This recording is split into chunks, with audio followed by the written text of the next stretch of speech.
You're awesome. Woo. Not trying to hate, but your side icons suck, barely visible. I know, I will be changing them very soon actually. We wish you a Merry Christmas, we wish you a Merry Christmas, we wish you a Merry Christmas and a watermelon-filled New Year. Thank you, Home Tree, much appreciated. But yeah. Let's go start up the guide, I guess. I will start from the very beginning. I'll go screen capture for this as well for now. Anyway, from the very beginning, okay? This is how it all starts. You go to GOG.com. Then you search for the game. You can use this icon here. I'm not logged into account, I believe. I hope, at least. I'm not sure. Anyway. You have to make an account, you search for Heroes 3, you go here, you purchase it. It's a fairly easy purchase, I'm not gonna go through this right now. Right now, by the way, it's discounted as well because of Christmas, it's only €2, so it's pretty good. Then, I guess the other link is gonna be the Hota extension, which is a bit awkward. Wait, isn't this working anymore? What happened to it? Can someone explain?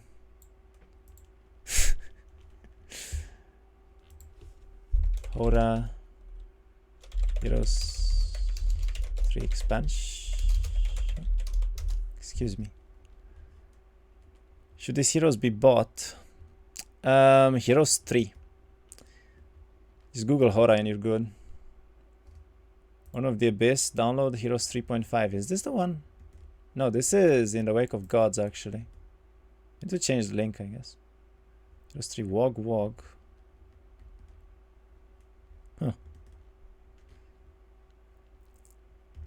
I just already have them, but I didn't buy. I mean, you might have gotten them from other places as well. I'm not sure if you can install the Heroes 3 HD mod on top of that, though. Like, it might not be the full version of Heroes that you buy from GOG. That's the thing. Depends, I guess. Your source. Hint, hint. Nudge, nudge. For instance, I can give my Heroes 3 copy to anyone, you know, since I bought it. If it's that way, then it's fine. If you have, like, the full version. Type Hota only, and first link is download link for Hota. Really? Okay, let's find out. Are you sure about that? Because I'm getting other things here. Question mark. Hota deals. Download Horn of the Abyss. Okay, I think this is the one, right? Download from the vault. I believe this is the proper one. I'll have to pick this up as well and just change the link later, apparently, because it broke for some reason. Anyway, this is what you install on top of the game. I think there is a proper walkthrough somewhere. It's not compatible with Vogue, by the way, so you have to download this on top of the actual version. And then once you have everything, you go to your Heroes 3 mod, HD mod. By the way, these are my settings for the game to have the game stretched out as well as I do. I do think that the Varrock filters are much better here, generally. This is probably the best one, at least in my opinion. 32-bit OpenGL by Varrock. I'm using 1280 by 720p. And then Smooth Salt 2 and Linear. Full screen mode as well. Varrock makes the movement smooth. Yep. I also know that you can like do tweaks with the launcher here and whatnot. I've actually played with these a little bit when I was doing challenge maps, but I wouldn't recommend you to do it unless you really know what's about. Pretty much all of these don't matter. Then you pick H3 Hota HD.x. This is what you're gonna play with. You go into play and then you're basically gonna be here, right? Heroes 3 of Might and Magic, Horn of the Abyss. You just go into multiplayer, you have the online lobby, you go into this, it will tell you to make an account. I obviously already have an account, I'm not gonna make a new one right now. Basically you just need email address and a password. It doesn't even require a verification or anything, so it's extremely easy to go into the lobby. And yeah, from here you're gonna start playing. I believe that with the Hota expansion it was added like Duel version was added there as well. At least I think so. So you might not even have to download the Duel template anywhere. I think it's in the like base template version of the game right now, which is pretty good. That was kind of a nice addition to HD mod, I believe. And then to play, obviously you go to random map, you go to Duel, you pick it up. These are the settings for it, right? Everything you need. 160% is the normal difficulty that everyone is playing on. What was your resolution? This one. I can show it to you again, no problem. And yeah, once you're in the game, I should probably change, hold on. I should go like this and then back to the game now. Since it's a bit better, okay. Next game or end. I am doing a duel guide right now, and then I'm ending. I'm not gonna be playing anything or casting anything else today. But yeah, you're gonna go into the lobby. The first thing you're gonna do is obviously find an opponent. Once you have an opponent, you either host the game or your opponent does. Especially if you're new at the game, you probably want your opponent to host the game. Once you go into a game,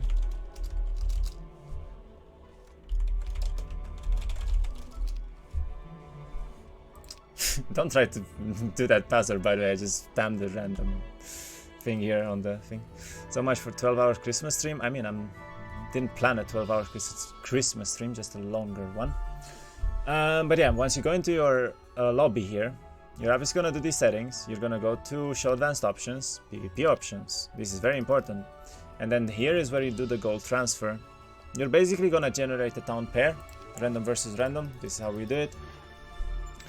Then the gold transfer here is what you're gonna trade with.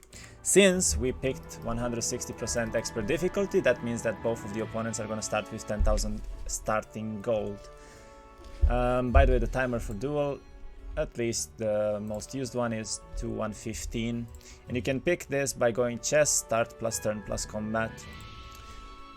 But yeah, once you pick a town pair, I've had this tier list earlier as well, right? I explained a little bit there what you would pay for and when and so on.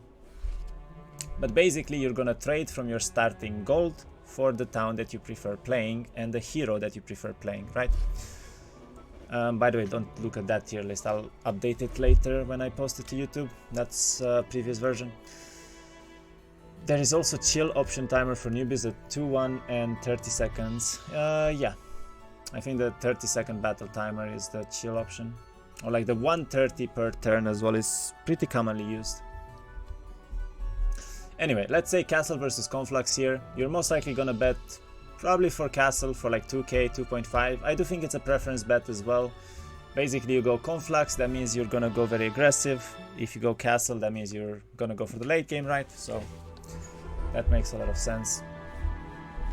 And then once you're done betting, for instance, let's say 2k, right, 2.5, you win the bet, you pick castle here, you're gonna bet for color.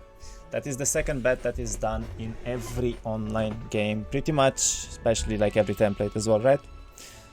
So you're gonna bet for color. Color bets usually go up to like 500, maybe 1k, depending on what you're gonna wanna bet for. If it's like a very turbo pair, it can go up a lot higher. Especially if you're against me, because I bet up to like 2.5k sometimes, Dulfi as well, right? But this is not very common, I guess. Mostly people bet up to like 500 to 1000, so. Once you pick up color, you pick up castle, you pick up everything, right? You go for your hero here. You're gonna be fine to go further.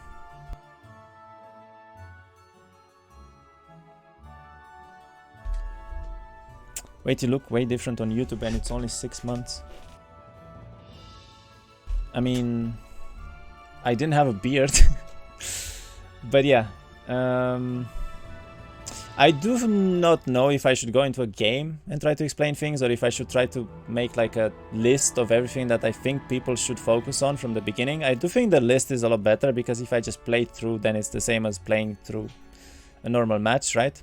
I can start Duel with an AI somehow. I mean, you go here, random map, duel, show advanced options, and begin. Should be perfectly fine. You gotta do it in single player. Yeah, you have to do it in single player, not multiplayer. Multiplayer only works against an opponent if you have an opponent.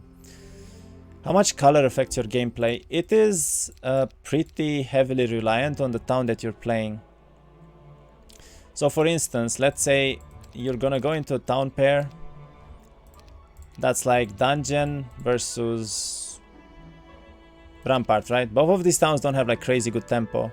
So color might not be as important, but if you go into a town pair that's necro versus cove, color here, red, is probably worth more than the town itself.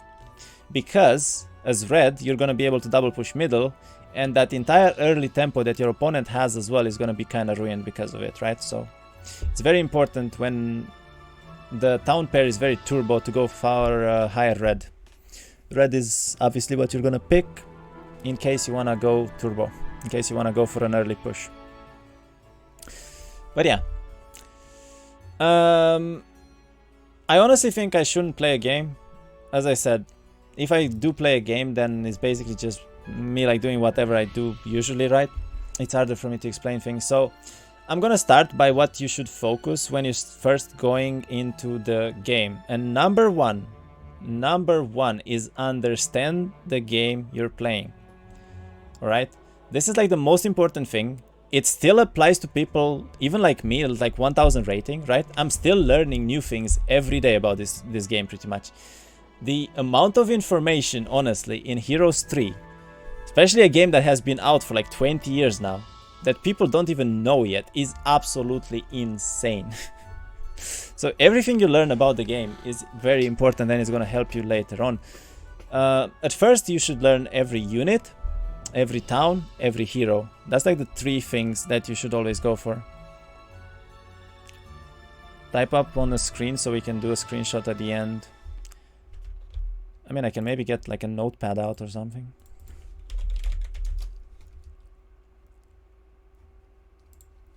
Okay, in that case, I'll go for this and then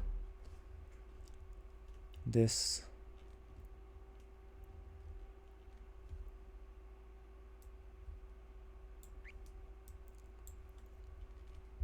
One, understand the game. 2, win. Yeah. Okay, back to screen capture. Can you give an example of something you learned recently? I'm rather curious. I mean, for instance, just yesterday when I was casting the game, I learned that miss morale on a unit doesn't actually affect speed priority for the next turn, because he still got speed priority because he miss morale, because he simply defended on the previous turn. It's little things like that that could literally win you the game, which actually won Gongwazi the game yesterday, you know, that you would never even think of, and that you'd learn like once in 1000 games basically. But yeah, 1, understand the game, very important, right? Learn every unit, learn every town, learn every hero. That's like the main things. Like as soon as you know all of these things, you're already gonna probably be able to play at like 200-300 rating pretty easily, I would say. Between 0 and 200, most people don't even know what they're fighting. They don't know what they're playing, right? They pick heroes. God knows what heroes they're picking. Like if you know all of these things, if you learn the meta, especially for the template that you're playing, it's gonna make a huge difference, trust me. And by the way, because I've obviously been playing this game for 20 years or so, maybe even more at this point, when I started playing in Hota after probably like a 3 or 4 year break, I basically got to like 500 rating immediately because I just simply knew the game I was playing, right? I didn't really know the template. I knew almost nothing about my opponents, my like gameplay, nothing, right? I didn't know the meta, anything, but I still won almost every single game just because I knew these things, and it's super important. Spend 5 years learning all the things, then you're ready for your first game. Honestly, it doesn't take that long. I generally think in like a week or 2, if you're playing against the AI consistently, right, and you're playing every town, you're playing like a lot of different heroes and so on, you're probably going to be ready to go into an online game and maybe even win straight away. Like, I don't think it takes that long. It just takes a little bit of practice against the AI. Second thing, also very important, practice breaking. I'm gonna like put this in all caps. All right, I've done this myself as well, and it's super important. If you don't break before like 1-for-1 at the very beginner timer of Duel, you should not go into a competitive match, right? Because you're basically just gonna die in your biome every single time. People will break earlier, they're gonna get the entire desert away from you, you're dead, right? It makes sense. So if you practice breaking, if you're going into a game versus the AI, you should always focus on, I'm gonna get better and better and better, and then I'm gonna break earlier and earlier and earlier, right? That matters a lot. Right now at the most competitive level, it's basically around 1-3-1 break, and that's like the highest, you know, break that you should go for. 1-3-2 is already considered late, in my opinion. That's why I was saying about Dream Hunter's game, like, he broke on 1-3-4. If his opponent played better there, I think he was gonna die every time, right? So that was a very late break from him in the last game. I'm joking, of course. I tried learning the things, but I fall in the most simple campaigns because I don't understand how to approach fights. I will be talking about fights as well, don't worry. Yo, Mr. Santa, I didn't expect you still streaming. Yes, it's a bit a later stream today. I'm doing a dual guide right now. Hi, my game is Alex. My nick Rubet is Energy Winner. Okay, sure. I wonder where the average break time is on Duel, around 100-200 elo. I mean, I've played 3 accounts so far in multiple versions, and I would say it's probably between like 135 and 145 or so. That's why I said that if you get to a 1-for-1 break, you're probably ready to already go into a duel between like 0 and 200 elo, right? So I would say average 0-200 elo, 1-for-1 break. Then average, let's say like 200 to 500 is probably going to be between like 131 and 135, or like 132 and 135, let's put it like that, or 137, I guess. And then 500 plus, I would say 131. That's like the latest you should try to always go for. One Dream Hunter. 2-0, yep. So yeah, practice breaking, very important. It's gonna help you out a lot as well. Like, first of all, by breaking constantly every single game, earlier and earlier, you're gonna learn 2 things, right?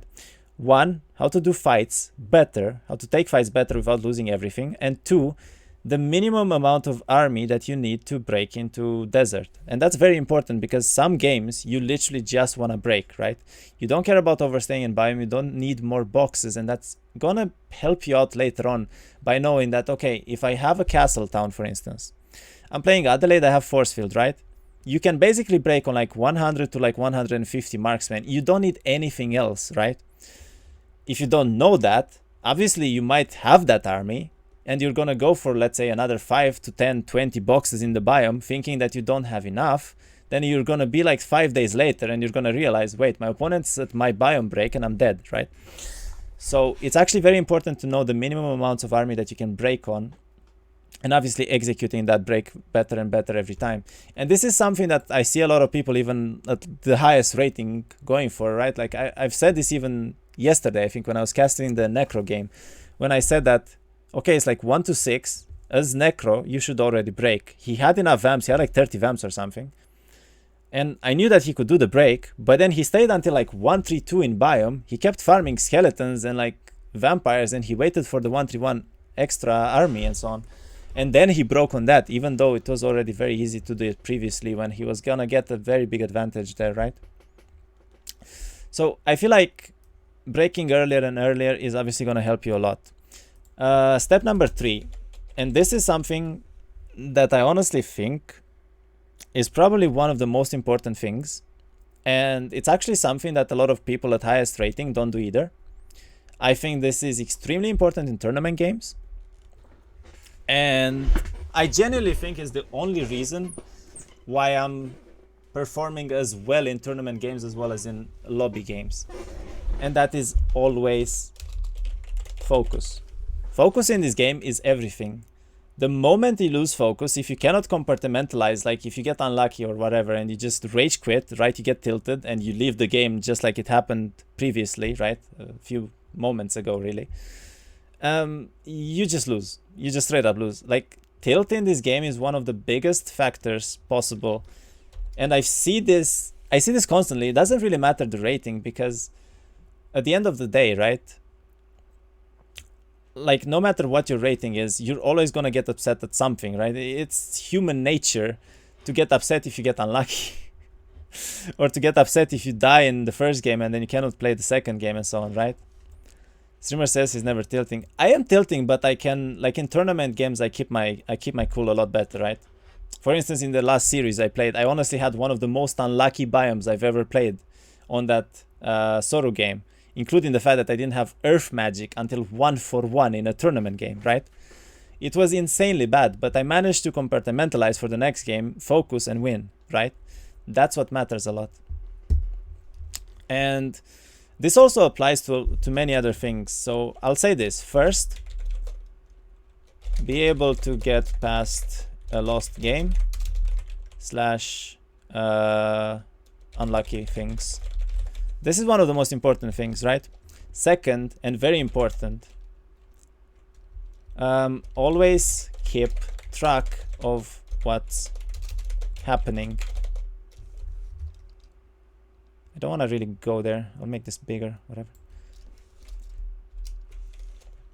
And this is very important, by the way. Worth rewatching. What do you mean rewatching? Rewatching what? Oh, you mean my series? Maybe. You could have taken advanced turf though instead of deploy. Yeah, but I was gonna lose the game every time if I did that. The game? I mean, between me and Glue, probably. I was a little bit tilted. But yeah, the second thing is very important for two reasons. One, I've seen a lot of people that never look for your opponent. I don't understand this, by the way. Like, clicking on that little thing to see where your opponent is every turn is extremely important. It's gonna help you so much, right? Because you don't have to view air even sometimes. You know exactly where your opponent is going. You know what he has. You know if he has spells and so on, right? That's very important. Two, you need to keep track of things like, for instance, is he gonna attack me right now? Does he have an Oasis? Does he have spells to fight? And so on, right? Like, there's so many things in every game that could change the course of the game just by knowing them. And I see a lot of people, for instance, that are staying aggressive in towns when they have less stats, just because they didn't check tavern. I see a lot of people, this last few games included, that push very aggressively without actually seeing the enemy's army. I almost never push my opponent unless I know exactly what they have, right? Like, I constantly check stats, I constantly check where they're going, I constantly check their army and so on, and then I make a decision based on what I'm seeing, if it's worth pushing or not, or if it's worth taking the game later, right? That matters a lot, and I don't see people doing this almost ever. There's also the mistakes, obviously, with, for instance, staying in middle with a Goose equipped or a Cornucopia, when especially you have, like, all the spells and elixir, right? That is a mistake. It's a greedy thing to do, and it is a mistake. And I've seen so many games lost by that as well, including me winning games just by attacking people with a Goose, right? Like, I remember the last game I played against Glue, not in the tournament, but the series previous to that. He actually stayed in middle, defended, and I attacked him with an Oasis, and then he had, like, no spells equipped, nothing, no elixir, nothing. He just lost, he just GG'd out straight up, right? Because he didn't actually check the game for Oasis. And so on. Like, there are a lot of things in the games that could lose you the game straight up just by not knowing them. So keeping track of all of these things, learning to get, like, a grip on them as well every game. For instance, the Oasis problem. If you simply check the roads up and right or wherever it's going towards your opponent, right? You might be able to see if there's an Oasis or not, and then you can make decisions based on that. But if you don't check at all, if you don't care, if you go greedy, that's a lot worse, right? Or losing games like that. Yeah, it sucks to lose games like that when you simply don't check these things, so it's obviously not the best thing. Then 4. And I think this is one of the most important things as well. You have to know how to take fights. right? Like this is one of the most important in the game in general. In any template, this doesn't even apply to one hero games only. Basically, there are two things here. One is kiting properly, and two is positioning. Like positioning from the very beginning and using one stacks, which granted is something that I don't generally do, or sometimes forget doing, let's put it like that, right? Is very important. For instance, your shooters should always be in corners, right? I can probably show this perfectly here. Let's go into random map, because actually taking fights obviously matters a lot more if I show it properly, right? So if you don't know the location of the oasis, is it better not to defend mid and TP back to the biome, or defend mid with no goose copium equipped? It depends a lot there. If you think your opponent is about to take middle, is about to attack, then you should defend middle fully equipped. If you think your opponent is going to take the late game against you, and especially if you think you can retake middle in 1 or 2 turns because the opponent is too weak, you should leave middle and always defend in your main town with Goose and Cornucopia. I actually do that all the time. Like you've probably seen me having mid control, and I always port to my mid town instead, like in the biome, just because I want to stay with Goose and Cornucopia. I actually do that very, very often. Asitaras, thank you for the follow. Welcome. But yeah, like let me take this fight for instance. One, you see it's a might fight, right? You see it's like a very brawl fight basically. Archers should be in the corner just because it's easier to block them. Two, you should have one stacks of the lowest unit you have, especially if they're fast enough to take a retail, is very important. If you take a retail with a 1 stack, obviously you're not going to lose the main power stack, right? This is a very big fight as well. So these things, if I didn't have them, I would probably lose this fight immediately. 3, be on a wait turn. Especially if you're faster than the unit you're fighting, you should always be on a wait turn. It makes it a lot easier for you to take the fight. It also makes it a lot easier to position for the next turn. Right? 3. As I said before, kiting. Because I'm on a wait turn now, I can basically take these 2 goblins, or even these 3 goblins for instance, put them around there in 2 turns, and all of these golems will then go to them. That's extremely important. Because it allows me to basically have these 2 stacks, or maybe even these 3-4 stacks, to take care of one of the main power stacks of the enemies, right? So yeah, I'm only gonna use 2 goblins here. I'll have these ones go back a little bit so they don't actually come forward instead of backwards. You have to know these distances as well. It's very important in fights. And then you're gonna see something very interesting happening here, which is a bunch of them are gonna go back. Honestly, only 2 of them went back. I think if I had another one here, it was gonna be better, but I didn't reach, so it's whatever. Then I'm gonna take a retail, and I'm gonna hit. And I get a nice little lucky morale there. That's pretty good. That means I can hit another one of these power stacks. Then, I can still kite these 2 stacks with this 1 goblin here. Meanwhile, I'm just gonna go back with these 2 power stacks. Hit that one. The wolf he can kill there. This one can still kite around. And now I simply have to take a hit here. It's not really something that I can change, so, you know. It simply has to happen. But yeah, having one of the stacks here, obviously kite, is a lot better. That means you're basically getting quite a lot of free stacks killed. And now, as I said, like this fight, the auto loss, right? An unexperienced player will probably lose it as well. Just because they don't know these little things, like splitting units into 1 stacks, taking retails, kiting, and so on. That is very important to know. And it's gonna take some time to get used to it. Like, if you don't know these things right away, I can guarantee you it's gonna take weeks, maybe. Oh, took a bad retail there, but whatever. Still fine, I can kite like that a little bit, hit again, and now it's dead. Let's go. How to know what units PC is going to hit? The way the AI works,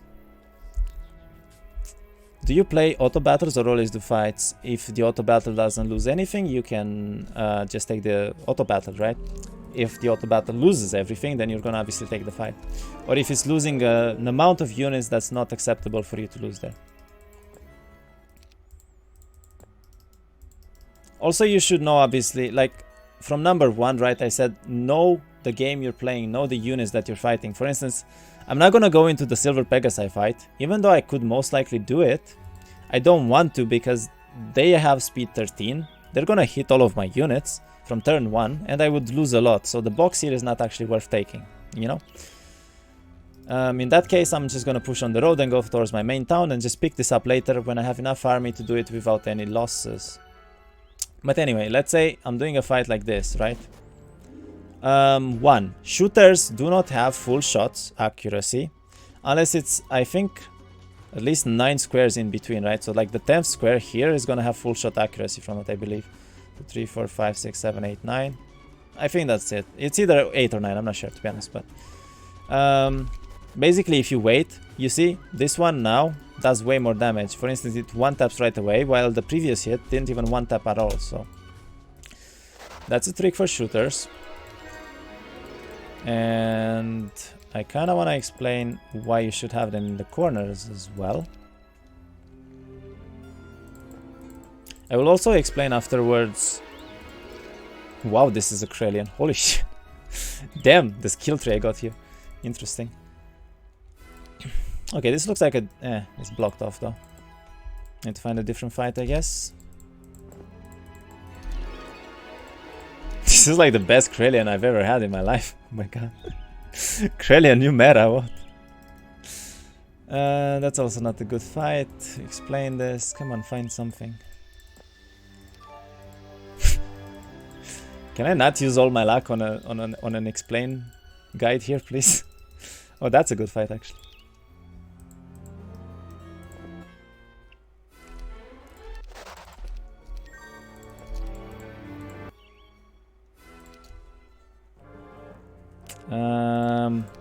Hold on, I messed up a little bit. I need 1 stack here.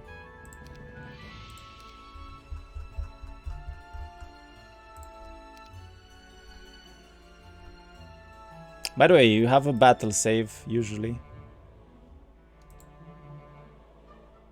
And this is the one, right? Yeah. But anyway, to explain why you put shooters in corners. For instance, all of these demons are gonna go forward. I'm gonna wait. I'm gonna block all of them. And you see, it's a lot easier to block here. They're all going down, and now they're gonna hit the goblins instead of my main power stacks, which is very good. That shouldn't have happened, whatever. I wonder how the AI didn't lose anything. I'm actually gonna lose more the AI. Yeah. Anyway, you should be doing this with shooters. It's a lot better. And also helps with force field strats too. Your face is in the way. Ah, you saw enough. So you see the outcome of auto battles and then decide if you want to do it yourself instead. Yes, exactly. Basically, the first fight that you're gonna take is always gonna be the auto fight, right? Like for instance here, you're gonna go into a fight and you're gonna see this. This is the auto battle, how did it do it, what it lost and so on. Considering the positioning and everything, this is actually a good result. So I wanna take this fight, right? But then let's say I wanna do the Spikeman fight. It loses nothing, I would obviously do it as well, but let's say it didn't lose anything. I mean, let's say it lost something, right? I know that I can do it without any losses whatsoever. In that case, I would do the fight myself, if it makes sense. Anyway, how to know what units PC is going to hit? That's a good question as well. And I actually want to answer it. The way the AI works in this game is it always looks for units, like it always attacks units that he might not lose anything into. So for instance, you go into a churchyard, and technically if I place a sprite here and like a sprite here, these two zombies should hit the sprites, I believe. See? Because, and this is how it works, the orc chieftains on the retail would kill 3 to 7 zombies. So the zombies take into account that, and they're like, okay, I can just block this orc chieftain from shooting me, while I can kill a stack and not lose anything. So instead of hitting the orc chieftains, they're gonna hit the sprites, you know? Just because it doesn't lose anything. So very often the AI works exactly like that. It might even go for 1 stacks instead of a power stack, just because it considers death on retal, right? So if you have this 3 elemental stack, I think it should work the same. It should kill the elemental first, and then it should go for the orcs. Okay, that one went for the orcs. The other one actually go for this. But I think that's because it wanted... Like, it didn't consider a retal anymore. I'm not sure. Then again, this didn't die, so it also retals, right? It does a lot of damage. So I guess this wasn't a very good example because it simply didn't die on hit. Was it like that in the old time? Never think I remember the game being like that. With the auto battles, no. This was added, I think, in Hota, actually. I think this is a Hota patch here.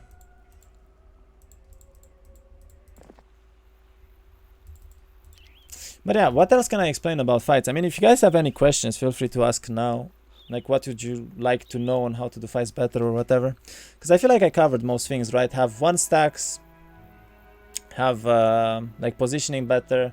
Always consider everything that's going to happen in a fight. For instance, if you're going to get hit first, always consider morals as well. It's very important. You could turn on auto battles in old home 3. Yeah, but you didn't have the option. Like, if you went like this, you didn't have the option to turn it off. So you'd go into this treasury, for instance, you'd click yes, and then the only button you could click was this one. That's what happened in old home 3 with an auto fight, right? You couldn't actually take the fight if you didn't like the result. That's the problem. Meanwhile, now you can. Do you basically learn one bread and butter strategy for every faction? Yes. I mean, every faction has specific units. Every faction has specific ways to play with those units, right? As I explained earlier, for instance, in Duel right now, it's very often met the strategy to break on force field. So, for instance, with Castle, with Conflux, you're very often breaking on force field, even with Rampart, with Grand Elves very often. Or you can go for the more brawly approach, right? You're gonna go mainly for like, let's say you have a Rampart, right? You have 2 ways to play. You have the tree and dwarves, right? You can mass shield, mass stone skin, and you just go brawl with them if you have a lot of them.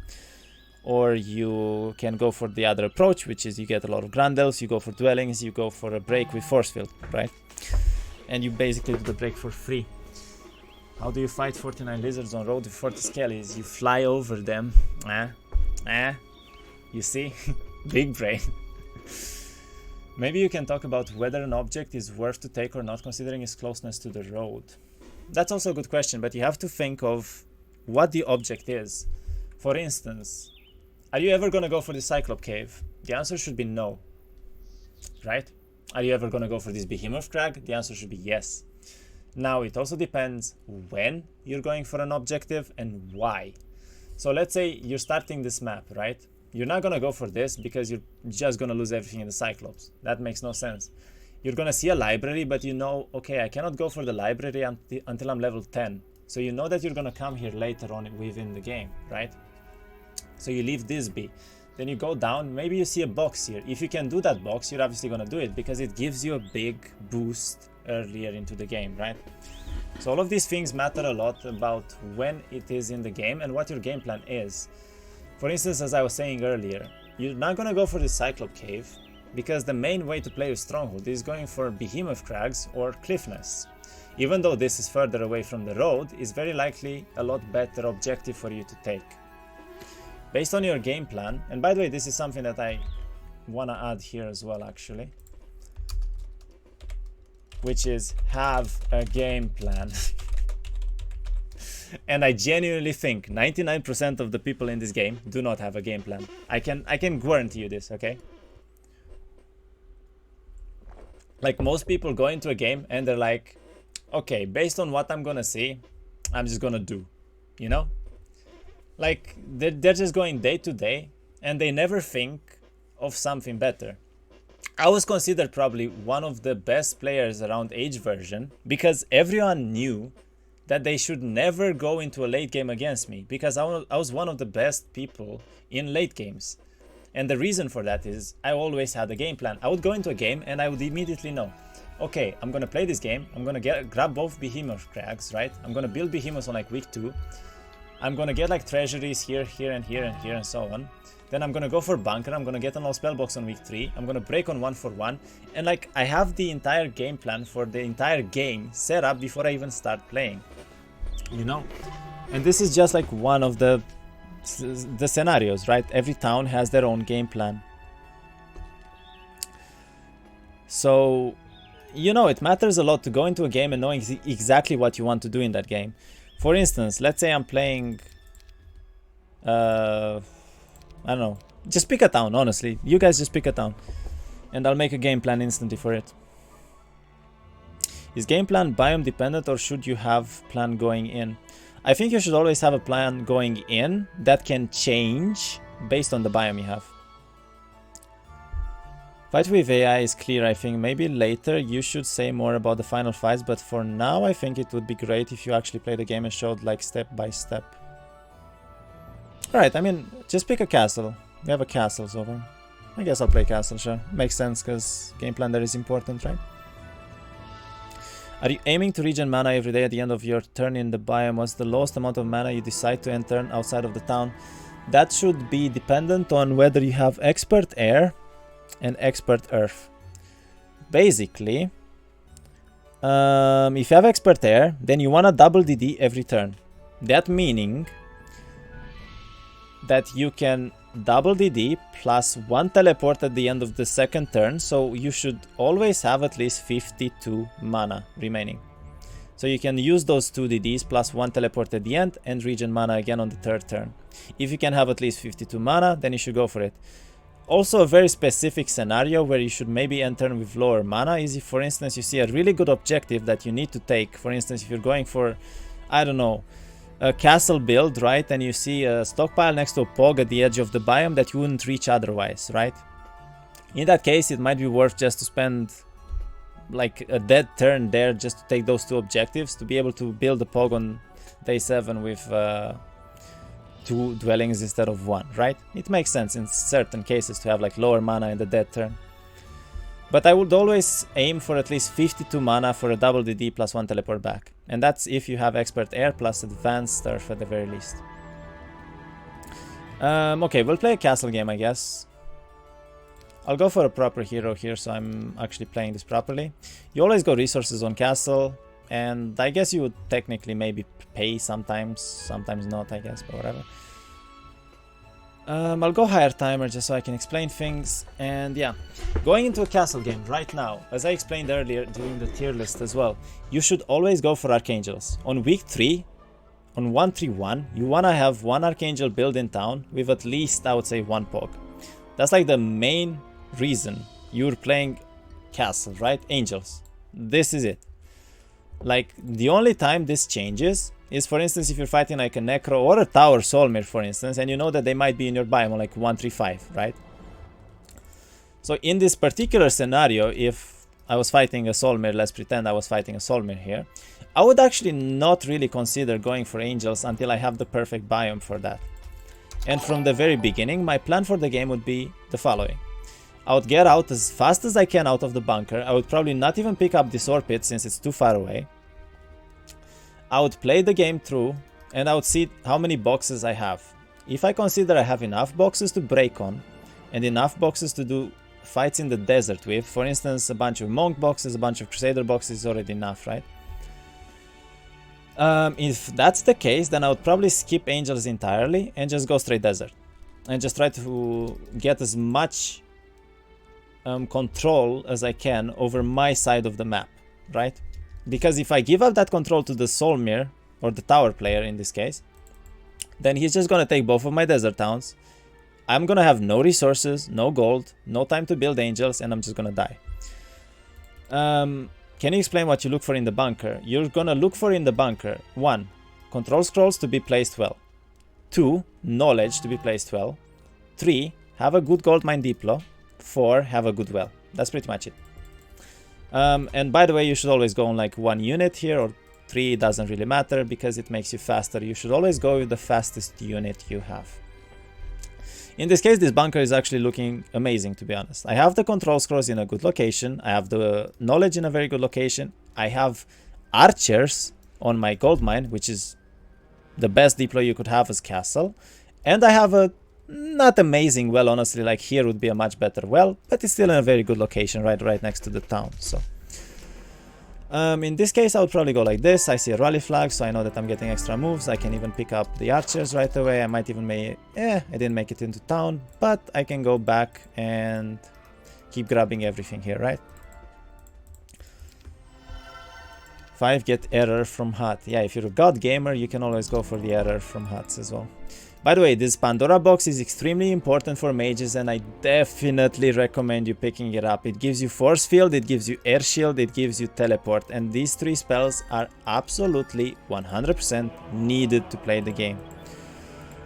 So don't skip those. I see a lot of people skipping those. I think it's a huge misplay. Even if it's like off-road somewhere, it's still a bad play to skip it.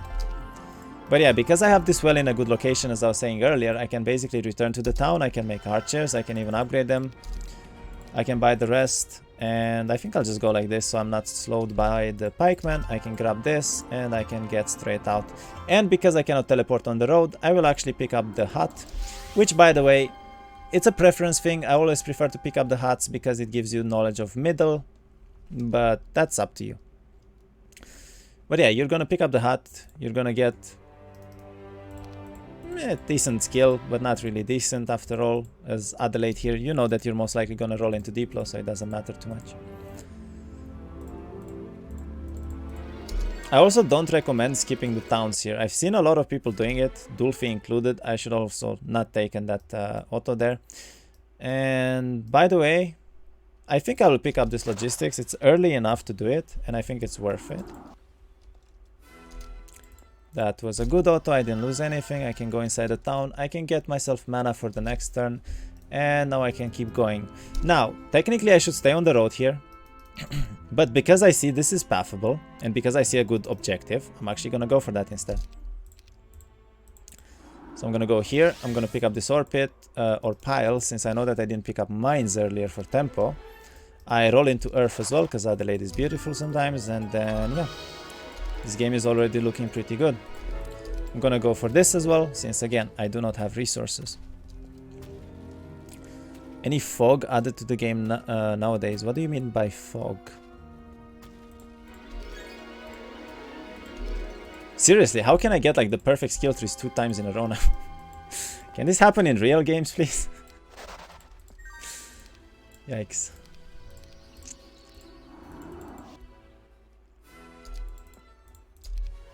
And yeah, day 6, biome midtown here with a pretty good amount of resources left. And this is what I meant earlier. Once you see your biome, you have 2 choices. And remember, the plan for castle is usually go for pogs, break early, you know? That's what you want to do for castle. However, this biome doesn't allow any of my plans to be really there. 1, I don't have the pogs very close to towns or the roads here. 2, I see like no resources really. Basically no stockpiles, no naga banks, nothing. And 3, I don't have a lot of boxes to actually go for that into desert right away. So this is pretty bad overall, honestly. Rather bad biome. Misfortune is still active for a couple of games. Like now, you can see all the places you have visited, but in other games you can see the map, but not the movement because of the fog. Don't think that's happening ever. What? You should always see the map around you, unless there's a cover of darkness from a necro town, but that's very specific. Anyway, since I don't actually see the pogs, I'm gonna make myself a plan right now to go for boxes and basically go straight into desert on force field. So the play for this game is gonna be get as many archers as I possibly can. I do see one of the pogs, so it might change.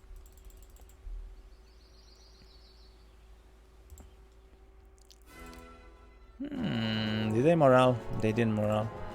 How did I lose so much?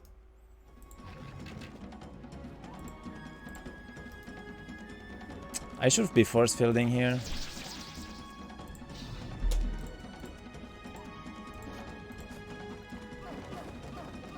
But yeah, see this?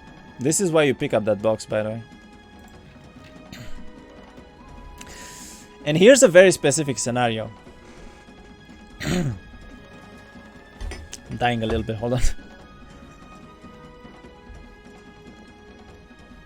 I talked quite a lot today. But yeah, here's a very specific scenario. What would you do, chat, in this particular spot right now? I actually want to see if any of you is going to get the right decision here. Like, what do you think is the best play right now? You have a cast. Type GG. Teleport. Frostring or TP archers. Alright, I mean, 3 of you got it instantly. Good job. The best play right now is to actually TP this archer as far away as possible. Because you know that this force field is gonna end before the Minotaurs, and the Minotaurs are gonna get first cast next turn. So this Griffin would have died, and then your marksmen are gonna get hit by like 3 of them. In which case, it's best to obviously teleport the archers out so they get a shot off, and now the pikemen are gonna die, but you're gonna be perfectly fine. Would cast Implosion, of course.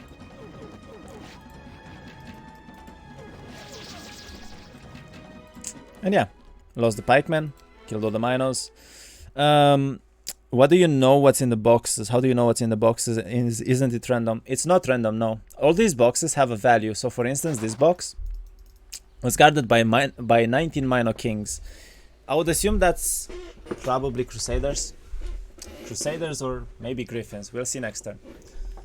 But basically boxes have value. The more boxes you're gonna take, the more you're gonna know about how these boxes work and what their value is. I don't actually know the exact value for each box though. Can it be monks? Unless it's like a min roll, I don't think so. I feel like monks should be at least like 22, 23 maybe, but we'll see. I'm assuming either swordsmen or crusaders here. Swordsmen, yeah. So 19 minos, swordsmen as I said. I think monks, as I said, are between like 22 and 25, maybe even more. Teaching force field kebabbing, I see. Yep. I mean, it's important for people to know these strategies, right? By the way, my poke here is way overly guarded, and that box is probably a good one, so I'm not even going to bother going for it. Instead, I'm going to go straight up into the town, regen mana, and be done with it. Prayer is an amazing scroll to pick there. I do have some extra moves, so I'll just pick up this gold pile, because why not? And by the way, you can make yourself fast on pixies from gold, from the comfy towns. While it works. Oh god. It's guide gameplay. Yes. There's a Heroes 3 assist thingy to tell you what boxes can be. Yeah, I think there is something like that. That's my road to 1k points. Hey, Chambi. Pay attention, yeah. But yeah, in this particular scenario, what would you guys do, for instance, next? Like, you know that it's pretty late into the game already. You kinda know what your biome layout is, right? Exactly what you have in it. What would you do here? This, by the way, is a monk box, most likely. On the Horde of the Medusas, that's one of the highest value boxes in the biome, most likely. You'd 1-1-1 Kappa. Go for that Gladius.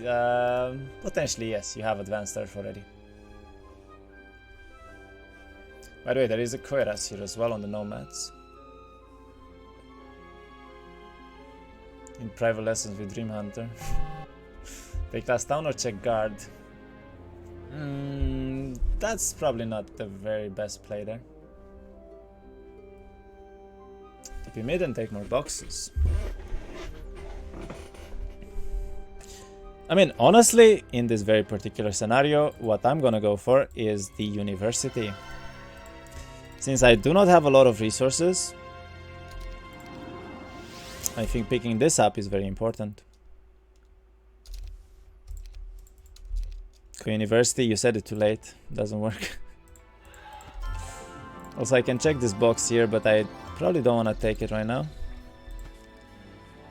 And look at that University it gave me here. Amazing. And I get a good box. By the way, in this case, I don't really have 1 stacks, but I know that I can do this fight without, so it doesn't matter. Might want a prayer here, but I guess I don't need to because it went forward. Perfection, and then you get another archer box. Amazing. Chat is off by some seconds. Don't believe you.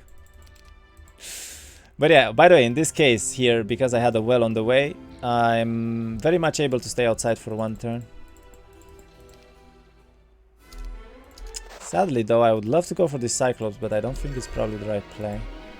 Then again, knowing the value, this is very likely an archer box, so even though I might lose some archers, it might be good still. Yeah, I'll actually take this. And I'm gonna teleport the swordsman in.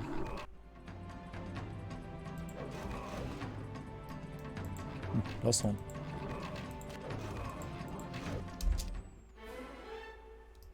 Basic Diplo, no thank you. I need to get expert air. I get more marksman, so this box was worth it actually in the end.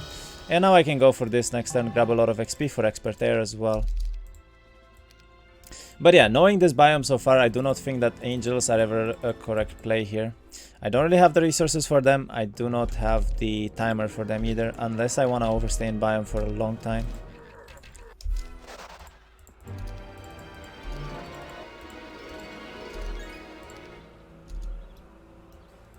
This is kind of annoying though. Okay, troll box.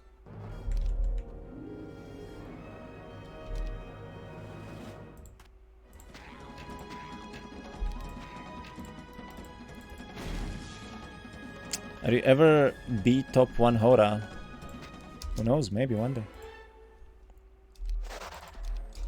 Grab another marksman box, go back, stable up.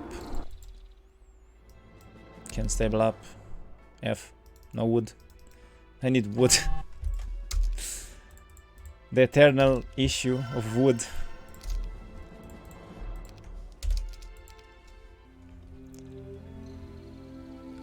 When and what do you build in town? I mean, first of all, you want to build stables as early as you can. In this particular case, I obviously skipped the wood mine at the beginning, right? So I couldn't build anything really.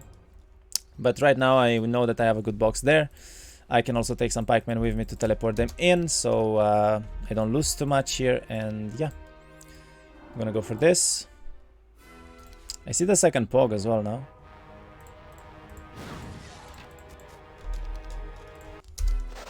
I have a necklace? No, I don't.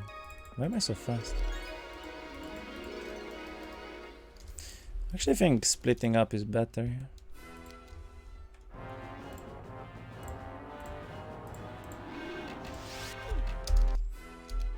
Those 6 marksmen instead of 20, and I get a zealot box. That's good. Then, do I want an ore pile or do I want a wood pile? I guess wood is better always for marketplaces. And yeah, I can go back, stable up.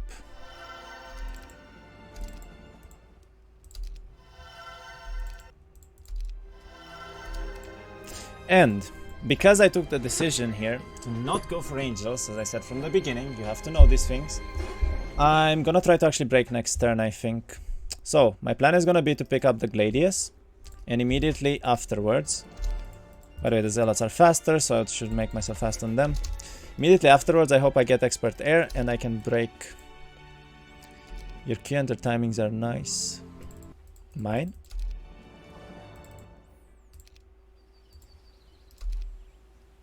I don't know if it's better to fly here, but probably not. Okay, flying now makes sense. Go here, sure.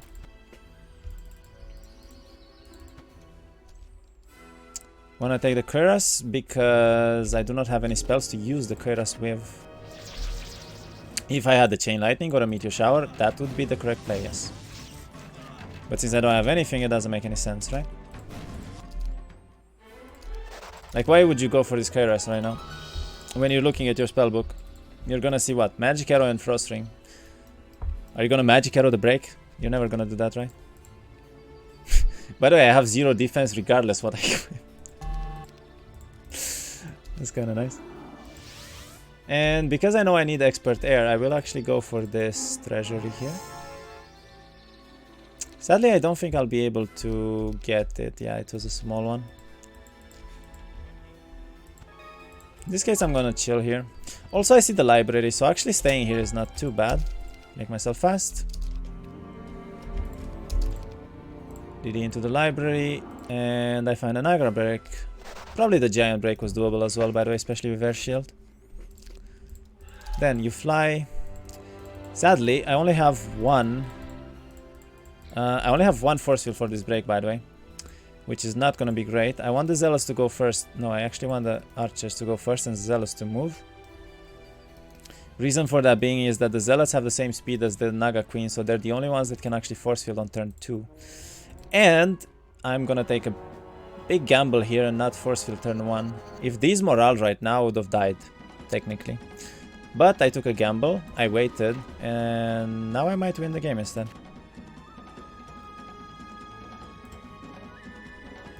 Problem is, these Crusaders are very, very badly positioned. Also, another important thing here, if you have the same speed as the enemy creatures, looking at the battle queue here, whoever goes last doesn't go first. Okay? So if I move the Zealot, these two will move, and then the Zealot will go first. So I don't need to force field this turn, I can just move. I can force field now, and I can save a cast. Very important. This is extremely important, especially because of Summons meta right now. Then, because I positioned this well, the Swordsman is about to go here. I'm able to do that here. And then, see, now I have force field for yet another turn. And because of this, they cannot move, so I can kill this one, I can defend, I can hit here. It's gonna attack, but that's fine. I lose a few marksmen. And now I do the break perfectly without losses. With only 9 mana spent. This is a bit unfortunate to get Diplo here. You want it later on, but I do have a university for it anyway, so it's okay. And because I have stables, I'm also able to make it into town. Hopefully build a mage guild here. I do have enough wood, so it should be okay.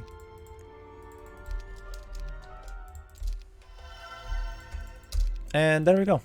1-7 Breakers Castle with stables and a pretty decent army to do stuff with in desert. Now, of course, the tower players should probably have around the same timing here. You're gonna take a lot of decisions based on what you're gonna find in desert. If you find like an SOJ or if you find an air tomb, for instance, you should go for immediately and so on. Depends what the guards are. Many things. Why do you have to take this fight? Can't you just teleport past them? Basically, you are forced to take a break fight into desert or you lose the game. It's a rule for this template. You always have to break. Merry Christmas, woman. 20 attack from biome, nothing unusual. It's not really unusual to have a Gladius or something here, to be honest. I mean, an SOJ would probably be better. And I took the library too, so. And I took permanent stats as well. Like the arenas here.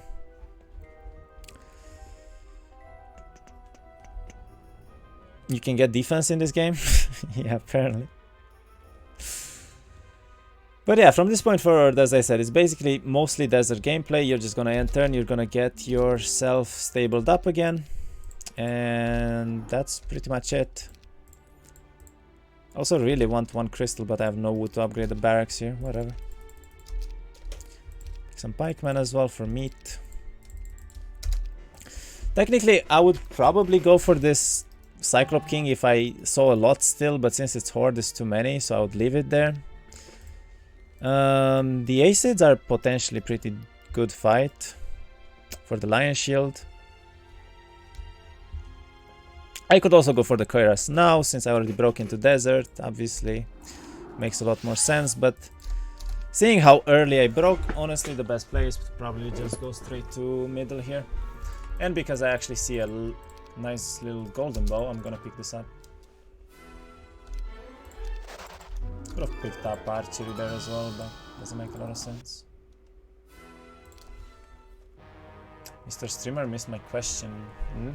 What would you do if you didn't find air magic in the university? In that case, you just want to pick as many possible resources as you can. Basically, more or less.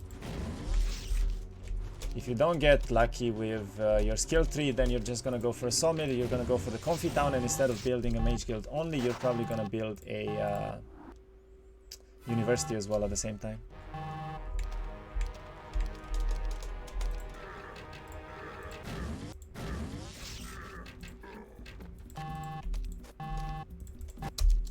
I have another DD still. I do. Find an airtone.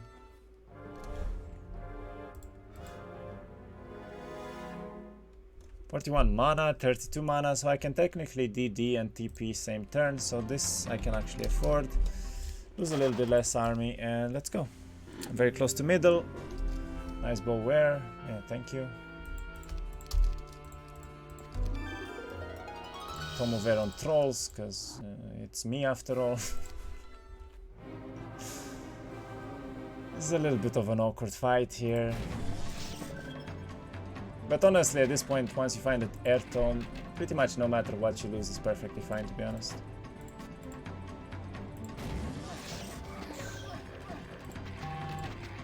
And I didn't lose anything anyway, so it's whatever.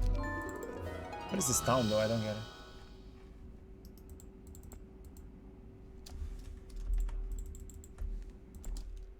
Okay, it's right there, I guess. Sure.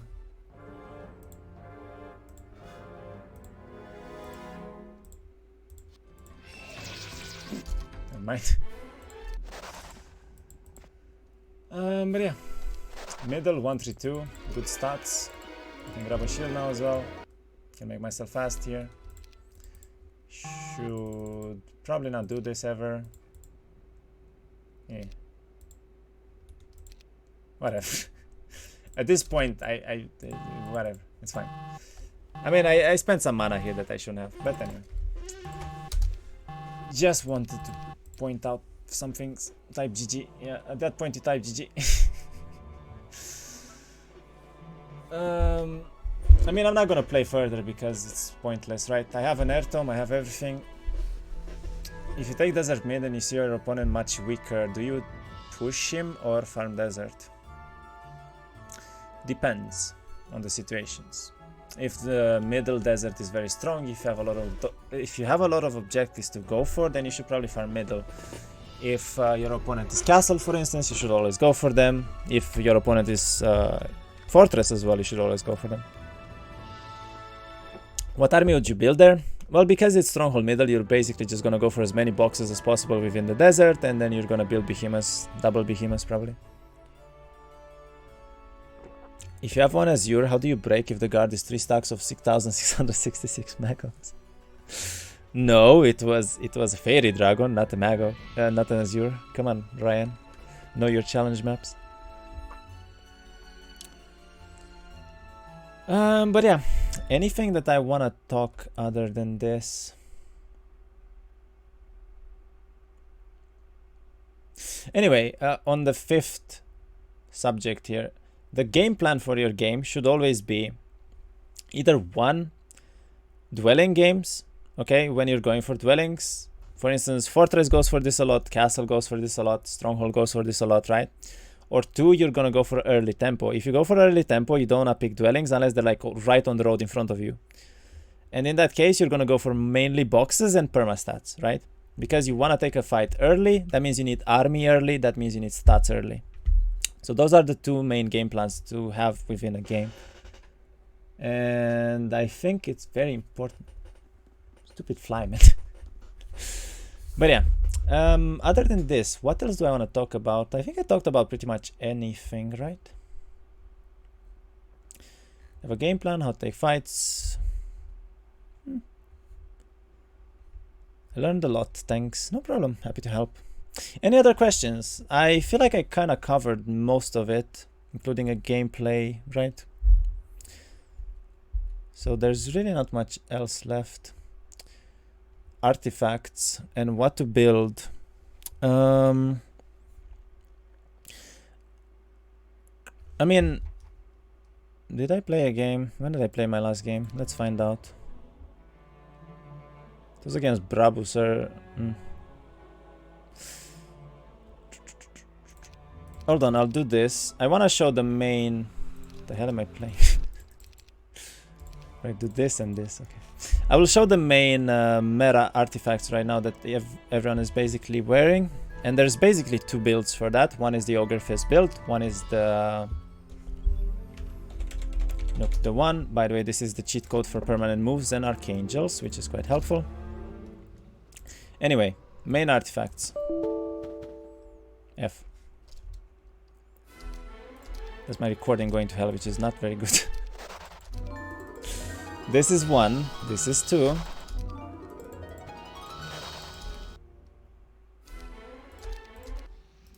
This is 3, let's go. Dragon Father or GG, yeah. I'm just gonna take as many tops as I can very quickly, so I don't spend. I got another crown, which is also best in slot.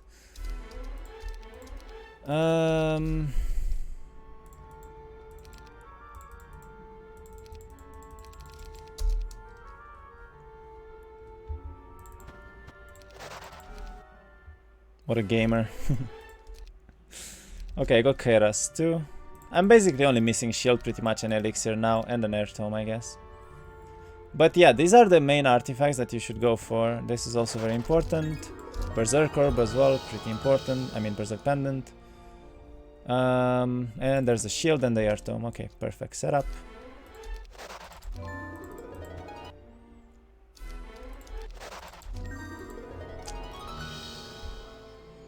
What am I missing? One ring, I guess. Has to be somewhere, right?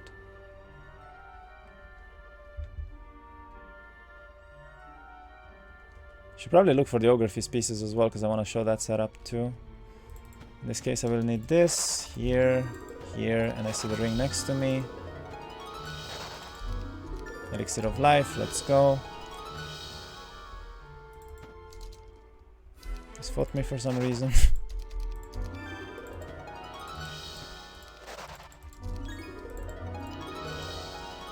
Okay, so this is setup number 1. I actually think exactly like this. This is best in slot, setup number 1. And I guess, yeah, with an air orb instead of the earth tome, I would say. Right next to me anyway. I would go like this for a final fight, most likely. You have the Tome of Water for Expert Prayer, for Expert Teleport, for Expert Bless, it's very important. You also have the Tome of Air with Air Orb, obviously Chains plus Summons being extremely important, Proteer. You have the Sphere of Permanence, which means you get to keep all of your buffs, even though the opponent might dispel you.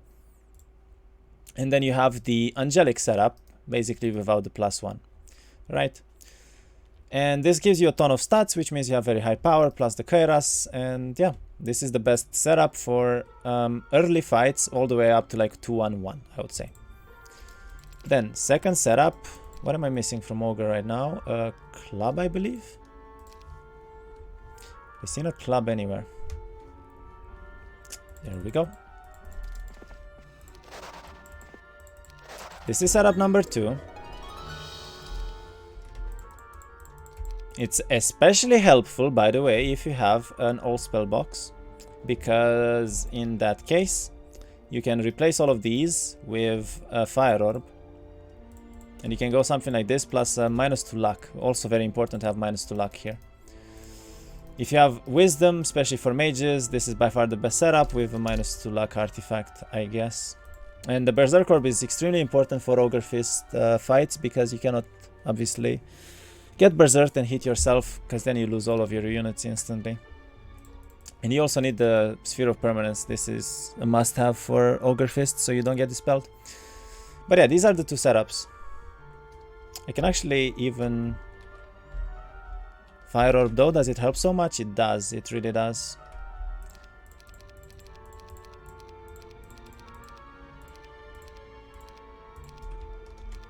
I made keybinds as well now. So these are the two setups if you want to have them quickly. And yeah, that's pretty much how it goes. How? I mean, I can show you. I'm not sure if showing it in I guess showing it in an AI fight doesn't really help, but Arma, you mean? No, the fire orb increases the damage of the fire shield from Ogre Fist. That's why it's very important.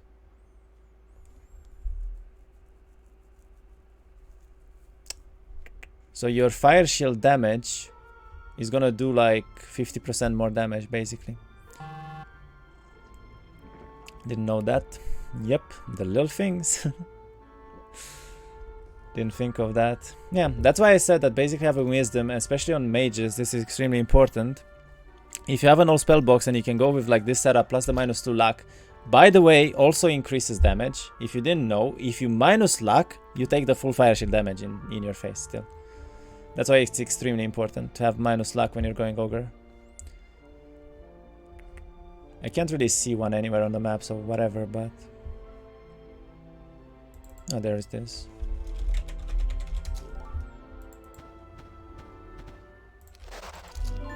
But yeah, I would say this is the best setup for Ogre plus an old spell box on late game, and this is usually what people go for after month 2, week 1. Generally what you're aiming for here.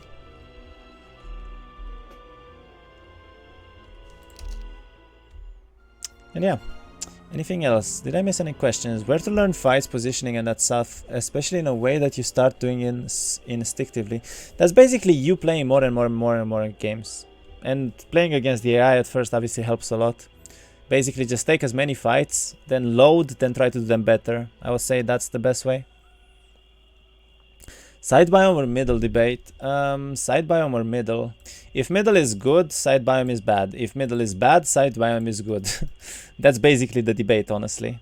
So in this case, middle is tower, probably one of the best mids. As I said, it's S tier earlier. In best case scenario, you should go for the stables here, for the castle town, just to get the stables. And then I would fight middle on like 2-1-1 to 2-2-1 at the very, very best here.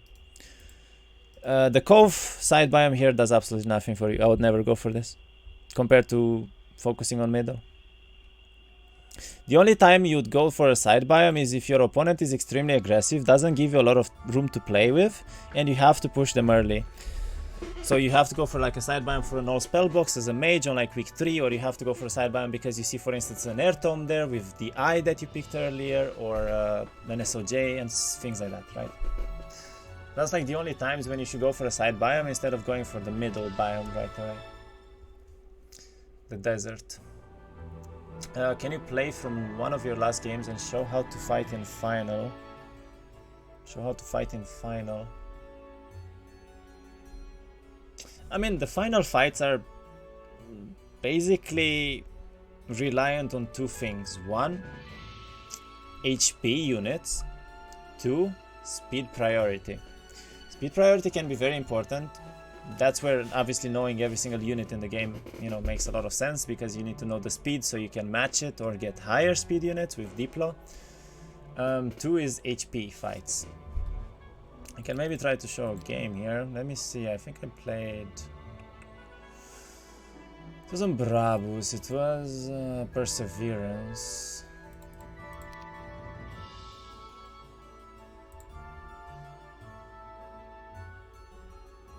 Was it him? Yeah, it was him. Okay, that was the password.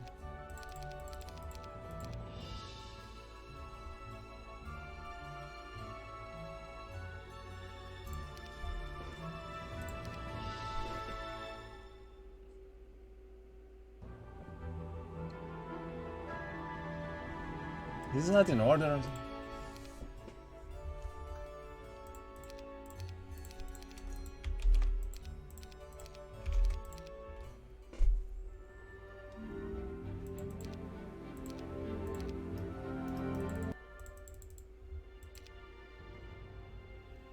But yeah, let's say this is the scenario, right? Like I was attacking Brabus here. I basically had goldies, which means I had speed priority. You go into the fight knowing that you have speed priority. You're gonna go obviously with the proper setup here. Didn't have elixir, but whatever. And by the way, look, see? Exactly the setup I was telling you earlier. I had Ogre Fist, I went for a Berserk Pendant. I went for Air Orb with Tome of Water with Dispel Orb and Air Tome. And because I didn't have Elixir fully done yet, I couldn't find one of the rings, I actually went for a Fire Tome instead of the Elixir here. But it's pretty much exactly the setup that I was mentioning earlier. You go into the fight, get Ogre Fist here. Obviously, I was very far ahead here, so it's not very close fight. But knowing that you have speed priority, and knowing that you have like no power here, it's probably the best case scenario to actually go for a protection from air or a prayer. Knowing that you have a Dispel Orb equipped, that means that all of the buffs that you have are gonna stay there on you for 26 turns, right? So especially because I'm fighting a Solmir, I can obviously just Proteer, I can wait now on every unit, and then what does he do here? You know, he can't do anything really. He could maybe prayer, but he had basic prayer, so it doesn't even matter, but at this point his only play really is to like shield or use a very weak cast, that's the point. Right? If I had a lot more power, then my main cast here would probably be Chain, straight away. I would just chain like his main power stack, and then I would push forward with my own power stack and kill everything here. But yeah, more or less every fight is gonna be based on two things right now in Duel L. Summons and chains, in which case speed priority is everything and HP is everything. Or Ogre Fist on both sides generally, in which having like a huge power stack makes the most sense. What's Proteer mainly protecting you from Chain Lightning? Look, his Chain Lightning would normally do 1500 damage. However, if you hover over here, it says it does 400 damage instead. So instead of losing like 20 Wyverns, I only lose 5. Reduces damage from it reduces damage from all air spells basically by 75%. So yeah, Chain included, Lightning Bolt included, and Titan's Thunder as well. Anyway, like the thing is, every fight in the final fights is gonna be very situational, right? Very dependent on what units you have, what your opponent has. Sieges are different and so on. So all of these things matter quite a bit, and I can't really make a guide on how to take final fights other than have speed priority if you're attacking. That's one. Two, try to always have more HP than your opponent, right? Because if it comes down to a chain fight, the person that has more army wins. Or the person that simply gets to Proteer first turn because of speed priority. So, you know, these things can matter. Other than that, just play on your opponent's army, I guess.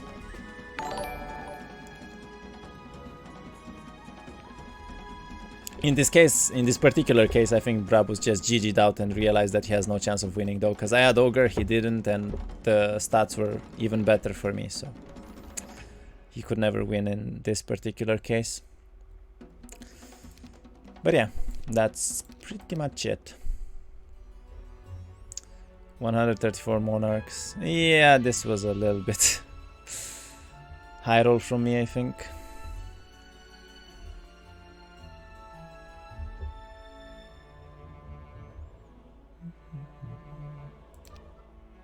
Anyway, I think I'll stop here. I feel like I covered more subjects. If anyone has like any other questions they want to ask, right now is your moment. And yeah.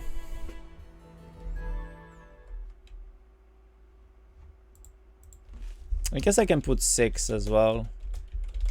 Have speed priority in final fights. Think as to what cast is best.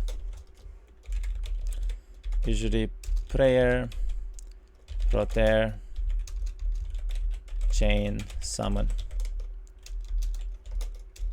Start with. So you gotta play aggro versus castle, fortress, and what else? Inferno. You cannot allow an Inferno player to demon farm. If you do, you lose. It's that simple. If Inferno gets past 2-1-1, they usually win like 99% of the games. Same for castle, same for fortress. There's almost no counter to these towns right now.